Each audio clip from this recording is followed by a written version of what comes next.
Halo semuanya, kembali lagi bersama saya Michael.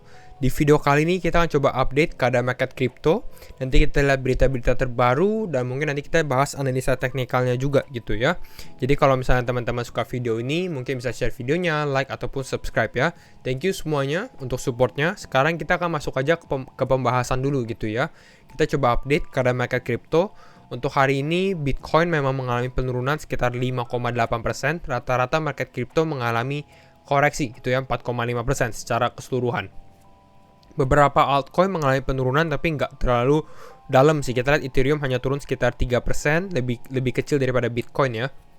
Binance juga, Cardano hanya 1%, dan ya tapi rata-rata memang mengalami penurunan. Kita kalau cek untuk CoinGecko sendiri, ini untuk top 100 secara peringkat ya. Untuk hari ini masih ada beberapa altcoin yang naiknya cukup signifikan. Salah satunya adalah Anchor Protocol gitu ya. Ini naik sekitar 20% dalam satu hari terakhir, naik sekitar 50% dalam satu minggu terakhir ya. Ini video Anchor Protocol sendiri sempat kita bahas gitu ya untuk fundamentalnya gitu ya. Ini kalau teman-teman mau cek, nanti mungkin saya linkin di deskripsi juga. Passive income 20% dari kripto. Untuk teman-teman yang mau tahu info apa sih itu Anchor Protocol kira-kira ya. Kita ada Chiliz naik juga, ada XRP, ada Celsius juga gitu ya, tapi rata-rata memang mengalami penurunan. Seperti Rune dan Cosmos atau Atom ini juga mengalami penurunan, dan fundamental sebenarnya berdua ini bagus. Ini hanya koreksi normal sih kalau menurut saya, karena memang mereka naiknya juga udah cukup signifikan dalam satu minggu terakhir. Kita bisa lihat ini naiknya cukup udah lumayan gitu ya. Nah, kita coba cek secara Fear and Greed Index bagaimana. Untuk Fear and Greed Index kita di level 22 karena memang turun lagi, karena sempat kan Bitcoin kembali lagi menyentuh angka 30 ribuan lagi. Karena sekarang juga di level 39.000. Kira-kira seperti itu ya.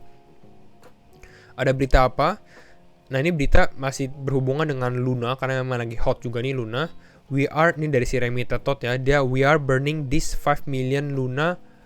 By the way, jadi intinya ini tentang tokenomicsnya Luna. Kalau teman-teman yang kurang familiar dengan tokenomicsnya Luna, di mana USD atau US Terra gitu ya, itu adalah stablecoinnya Terra nih. Kalau teman-teman bisa perhatikan di sini Terra USD, itu ada namanya USD, di mana demand ini naik gitu ya. Luna ini atau Terra Luna ini akan di burn atau dibakar gitu. Makanya kalau teman-teman perhatikan kenapa Luna performingnya cukup bagus dalam satu bulan terakhir, naik sekitar 78%, karena demand dari USD-nya ini makin lama makin naik gitu. Orang-orang makin mau menyimpan USD, makanya Lunanya di burn. Bahkan sekarang ini mereka burning lagi 5 juta Luna dari supply-nya gitu. Di sini teman-teman bisa lihat ini dari Luna Foundation Guard atau LFG.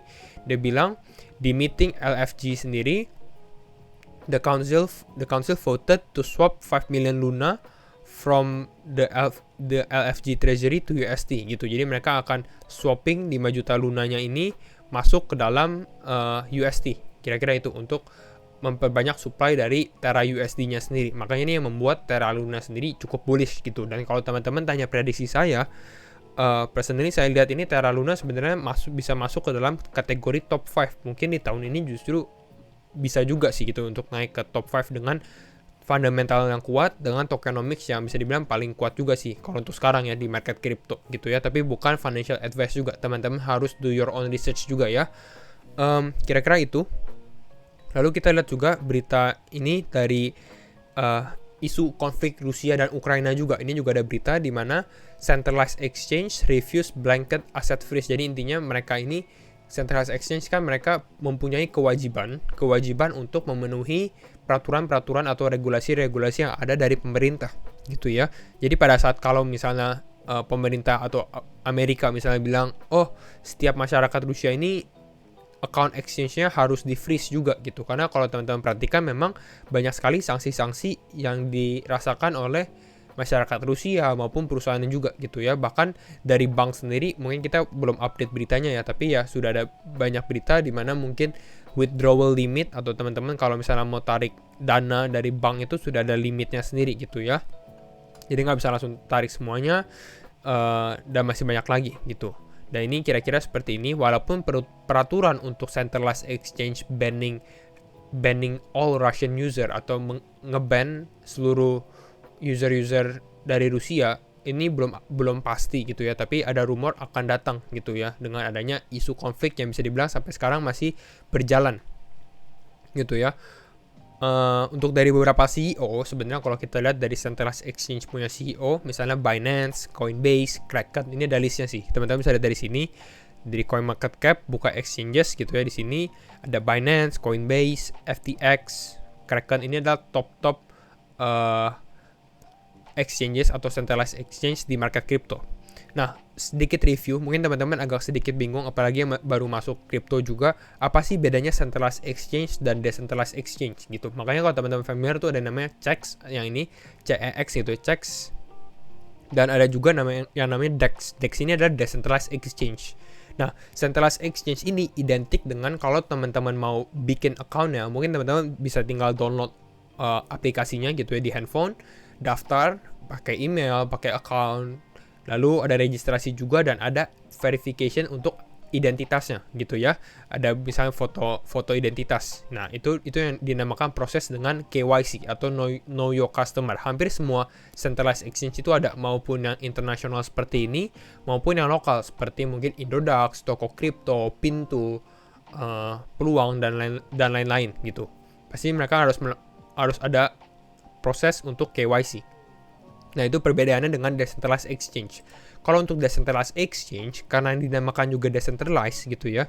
Jadi kalau misalnya user mau menggunakan kripto di sini nggak memerlukan proses KYC gitu ya. Yang diperlukan apa? Kalau misalnya kita mau melakukan transaksi di decentralized exchange, yang diperlukan sebenarnya adalah hanya decentralized wallet gitu ya. Decentralized wallet itu seperti di sini, ada MetaMask, ada Trust Wallet, ada Phantom Wallet ini untuk di jaringan Solana, Terra Station untuk jaringan Terra, seperti itu. Jadi itu tidak membentukkan verification dari identitasnya sendiri. Itu perbedaannya karena yang dinamakan decentralized exchange atau sudah terdesentralisasi juga gitu ya. Dan kalau dari centralized exchange sendiri hampir sama. Kalau misalnya ada peraturan yang terjadi seperti misalnya mereka harus ban seluruh masyarakat Rusia, misalnya ya mereka harus banning. Makanya nih kalau teman-teman perhatikan di sini juga Kraken CEO atau si Joseph Powell sendiri dia bilang Russians should be aware that such a requirement could be imminent. Jadi intinya ya seluruh masyarakat Rusia harus tahu juga bahwa memang ada kemungkinan besar ini akan terjadi juga. Misalnya kalau misalnya mereka di-ban. Nah, lalu solusinya apa gitu. Ini bukan kita secara politik atau support Rusia dan lain-lain gitu ya. Tapi kita bisa perhatikan solusinya sebenarnya adalah mereka bisa move crypto fund mereka itu ke decentralized wallet gitu ya, ataupun misalnya external wallet.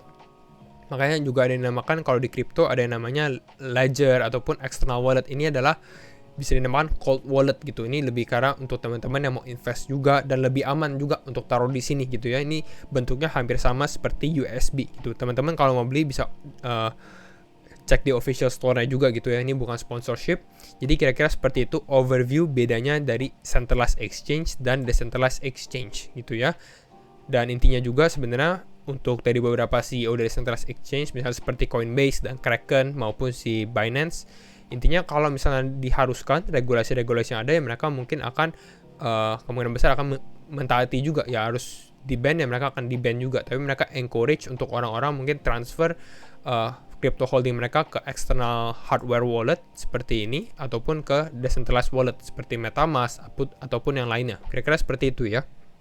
Itu perbedaannya. Dan sekarang kita masuk aja untuk update secara teknikal untuk Bitcoin. Bagaimana dengan keadaan sekarang? Kita agak review dari sebelumnya. Sebelumnya kita bahas untuk support Bitcoin itu di level sekitar 41.000 di sini ya.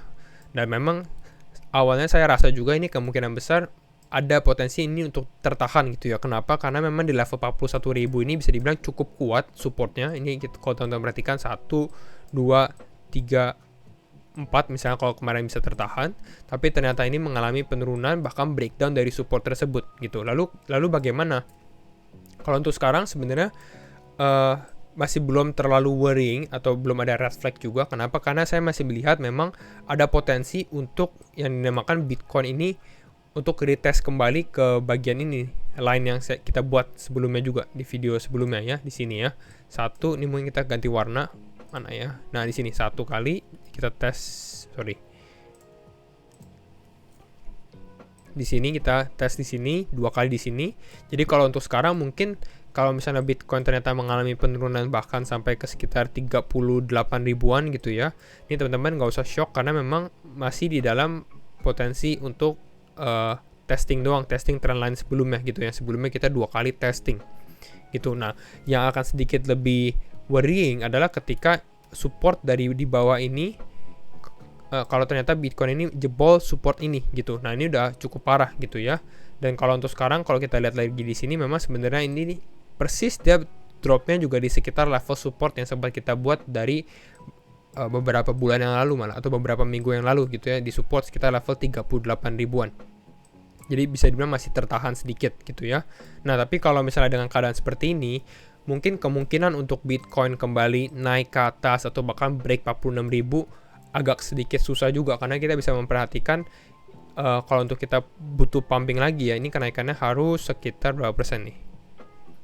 15%. Apakah mustahil? Sebenarnya nggak mustahil, tapi kita lihat peluangnya sangat kecil sekali, walaupun beberapa hari yang lalu sempat kita alami pump yang cukup besar juga. Ini sekitar 15% dalam satu hari ya. Tanggal berapa nih? Tanggal 1 Maretnya sempat kita pumping, tapi ini hampir kembali lagi ke zona awalnya juga. Kira-kira seperti itu.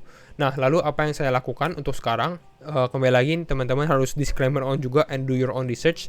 Mungkin untuk sekarang tetap jangan terlalu agresif gitu ya, tapi saya mungkin melihat beberapa opportunity juga untuk beli beberapa altcoin ataupun Bitcoin lagi terdiskon. Ini karena posisinya masih di level support juga gitu ya. Kalau misalnya dia bisa retest saja di sini dan kembali naik, mungkin ada potensi untuk trade juga.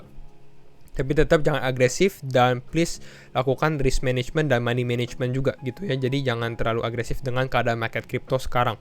Dan sekali lagi di sini saya juga ada buat sebenarnya yang error line. Jadi ini intinya kalau misalnya kita terjadi massive sell off atau penurunan yang cukup drastis, karena sebelumnya kita sempat alami di tanggal 24 Januari di sini, lalu kita sempat alami 24 Februari di sini.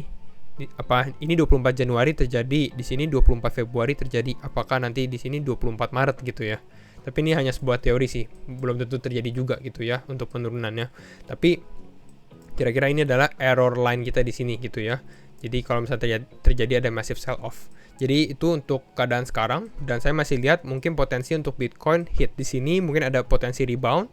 Dan hopefully sebenarnya good scenario-nya adalah potensi rebound ke sini, coba ke atas lagi, dan ternyata bisa breakout, dan ini akan cukup bullish juga untuk Bitcoin sendiri gitu ya. Kalau kita dari sini, kalau dia ternyata breakdown, nah ini sedikit harus berhati-hati dan mungkin agak berbahaya juga untuk Bitcoin. Dan kalau kita perhatikan sekarang update ke Bitcoin dominance bagaimana.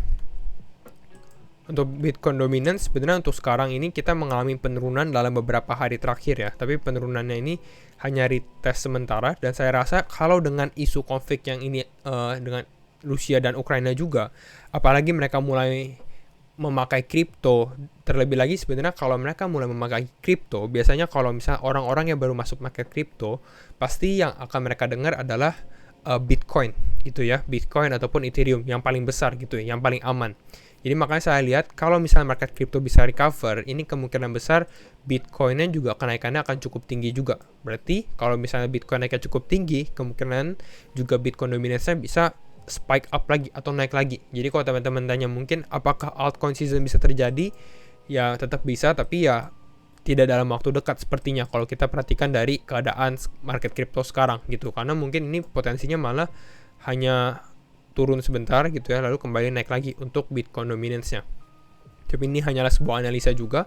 Jadi kira-kira itu aja analisa saya untuk hari ini. Kalau misalnya teman-teman menemukan video ini membantu, mungkin bisa bantu like-nya ataupun share videonya. Sekali lagi, thank you semua for watching and see you in the next video. Bye-bye.